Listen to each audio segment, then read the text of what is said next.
और दोस्तों, चलिए पढ़ते हैं आधुनिक भारत के कुछ अनछुए तथ्य। ऐसे ही बहुत सारी लाइंस होती है जहाँ से उठ के क्वेश्चंस डायरेक्ट एग्जाम में आते हैं और हमें लगता है पता नहीं कहाँ से पूछा गया है। जैसा कि पहला स्टेटमेंट, ये किरण की किताब है और इसमें बहुत सारी चीज़ें ऐसी हैं जहाँ से डायरेक्टली क्वेश्चन आते हैं हिस्ट्री के। तो इसके अलावा मुझे नहीं लगता कि प्री के लिए कोई और सोर्स सही लगी, मतलब मेरे अपने ओपिनियन में। बाकी लूसेंट भी अच्छी बुक है प्री के लिए।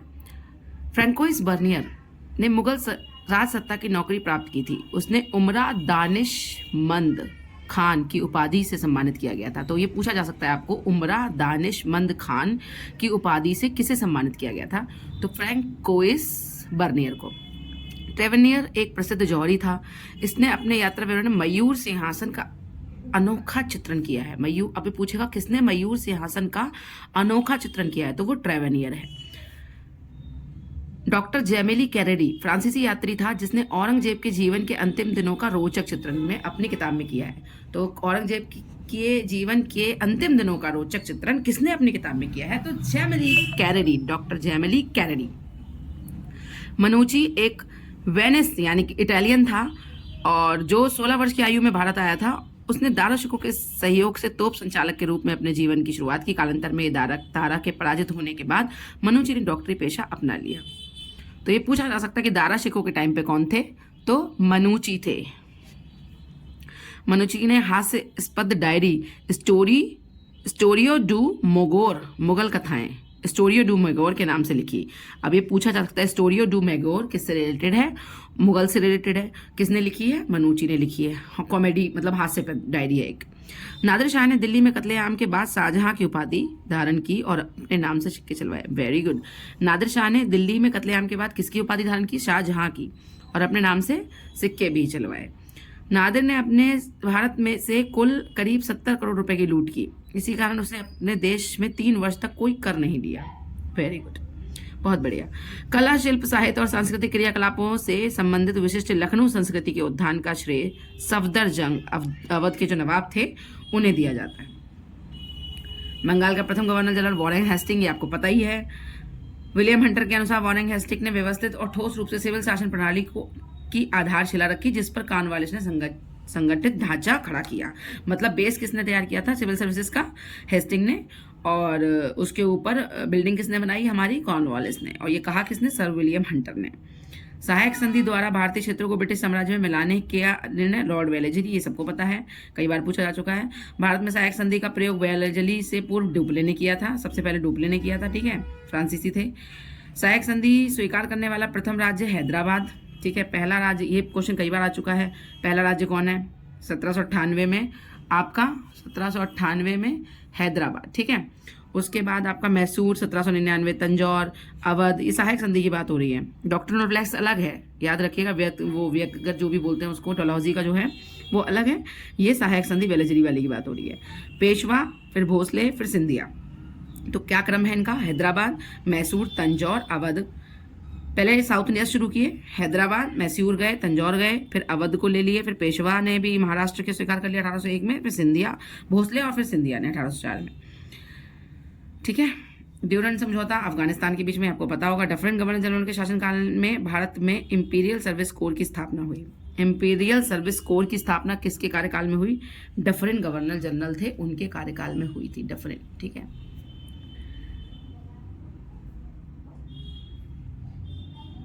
जेम्स, भारतीय प्रशासनिक सेवा जो इंडिया की एडमिनिस्ट्रेटिव सर्विसेज है, इसका राजनीतिक दार्शनिक पॉलिटिकल जो फिलोसोफर है उसको जेम्स स्टीफन को माना जाता है। ये भी एक फैक्ट इसी में दे रखा है, तो कभी आ जाए तो नया ना लगे आप लोगों को, इसलिए कुछ इंपॉर्टेंट फैक्ट्स हैं यहाँ से। कृष्ण कुमार का पत्र है संजीवनी। संजीवनी किसका पत्र है? 1905 के टाइम के पत्र हैं, बहिष्कार वगैरह के टाइम के, कृष्ण कुमार के संजीवनी। एकवर्थ समिति का नाम आपने सुना होगा, एकवर्थ कमेटी, वो 1925 की है, जिसमें एकवर्थ कमेटी जो है आपकी 1925 की। रेल बजट का सामान्य बजट से पृथक कर दिया था, इससे रिलेटेड थी, मतलब रेल बजट को सामान्य बजट से पृथक करने के विषय से रिलेटेड थी एकवर्थ समिति। कब की है? 1925 की। भारतीय अशांति का जनक वैलेंटाइन शिरोल ने कहा, तिलक को कहा, कौन सी पुस्तक को में कहा? India unrest. Very good. Budget प्रणाली की शुरुआत 1860 में हुई। संघीय न्यायालय की स्थापना 1 अक्टूबर 1937 में। और कॉर्नवालिस ने भारत में आधुनिक अर्थ में दरोगा और उसके सिपाहियों के अधीन थानों का सूत्रपात किया। मतलब दरोगा और सिपाही और ये थाना पद्धति, ये सब कॉर्नवालिस की देन है।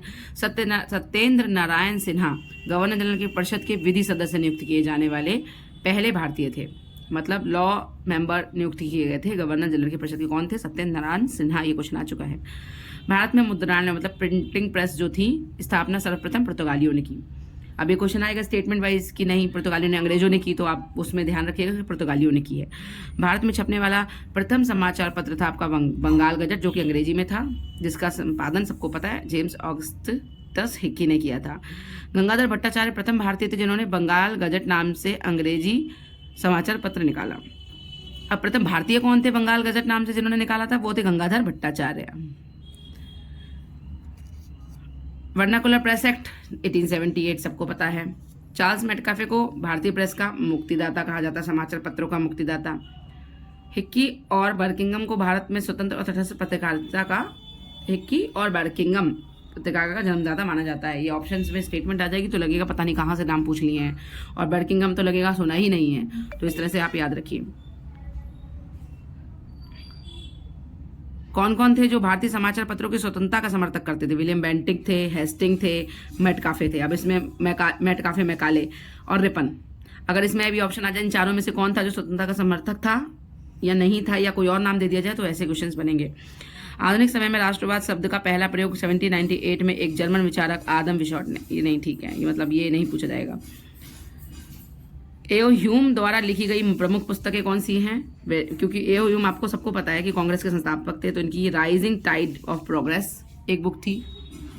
फिर एन ओल्ड मैन्स होप, किसकी बुक है? एओ ह्यूम की। The star of the east, the star of the east, an old man's hope, rising tide of progress, प्रगति का चढ़ता प्रभाव, एक वृद्ध व्यक्ति की आकांक्षा, पूरब का सितारा। ये एओ ह्यूम की बुक्स हैं।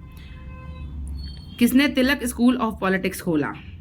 लाला लाजपत राय ने। कहाँ खोला? लाहौर में खोला। तिलक स्कूल ऑफ पॉलिटिक्स आपसे पूछा जा सकता है महाराष्ट्र में खुला था, पुणे में खुला था कि लाहौर में खुला था? तो लाहौर में खुला था। लाला लाजपत राय ने सबसे अच्छी कृति जो उनकी साहित्यिक कृति थी वो थी भारत की आत्मा। तो भारत की आत्मा किसकी कृति है? लाला लाजपत राय की। तो इंपॉर्टेंट हो जाती है अपने आप। स्वदेशी शब्द का पहला प्रयोग मदन मोहन मालवीय ने 1833 के लाहौर अधिवेशन में किया था। स्वदेशी शब्द का पहली बार प्रयोग। आर्थिक इतिहासकार विलियम डिग्बी ने 1889 में समृद्ध British Bharat, prosperous British India नामक अपनी पुस्तक में कर्जन के समय भारत की प्रति व्यक्ति आय 17 रुपए 2 आने बताई। तो अब ये पूछेगा किसने अपनी बुक में कर्जन के समय की भारत की आय का जिक्र किया है? तो विलियम डिग्बी ने किया है। उनकी बुक का नाम भी पूछ सकता है, प्रॉस्पेरस ब्रिटिश इंडिया, समृद्ध ब्रिटिश भारत।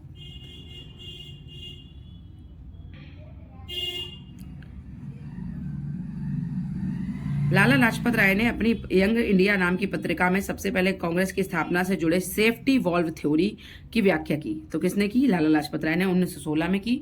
यंग इंडिया नामक इनका जो अखबार था उसमें जुड़े थे। देखिए कितना इंपॉर्टेंट फैक्ट है। कलकत्ता मदरसा की स्थापना वारेन हेस्टिंग ने की 1781 में की। बनारस संस्कृत कॉलेज कितनी बार आ चुका है कि स्थापना 1791 में जोनाथन डंकन ने की। ठीक है। वुड डिस्पैच को मैग्ना कार्टा कहा जाता है 1854 का। आपको पता है ये क्वेश्चन मैं गलत करके आई थी जब मैं तैयारी के स्टार्टिंग डेज में थी, तो मैग्ना कार्टा वाला क्वेश्चन भी मैं गलत करके आई थी। जस्ट लैक ऑफ रिवीजन, आप याद कर लीजिए। नंबर तो करते ही नेगेटिव मार्किंग में चला जाता है आपका। वुड डिस्पैच ने पहली बार महिला शिक्षा के प्रसार पर भी जोर दिया गया, जिसमें तथा लोक शिक्षा विभाग की स्थापना की। तो वुड डिस्पैच इसीलिए मैग्ना कार्टा वगैरह इसको कहा जाता है, इसमें काफी अच्छे प्रावधान थे। अगला आपका है 1882 और 83 के हंटर कमीशन के सुझावों में प्राथमिक शिक्षा को विशेष महत्व दिया गया। तो कौन से मतलब एजुकेशन रिलेटेड कमीशन थी जिसमें प्राइमरी एजुकेशन को विशेष महत्व दिया गया? Hunter commission. 1902 के भारतीय विश्वविद्यालय आयोग एवं 1904 के विश्वविद्यालय यूनिवर्सिटी एक्ट के मध्य महायुद्ध हुआ था और परिणामता नियंत्रण के सिद्धांत एवं गुण की महत्ता के समर्थकों की प्राय पूर्ण विजय हुई। मतलब 2 बार एक्ट आए हैं यूनिवर्सिटी से रिलेटेड, 1902 1904। 1904 में भारत के पुरातत्व विभाग, आर्कियोलॉजिकल विभाग बोलेंगे शायद इसे इंग्लिश में, हाँ, स्थापित किया गया। भारत में शिक्षा के महानिदेशक के रूप में शिक्षा के डायरेक्टर कौन बचे? HW ऑरेंज की नियुक्ति की गई। Education director HW orange.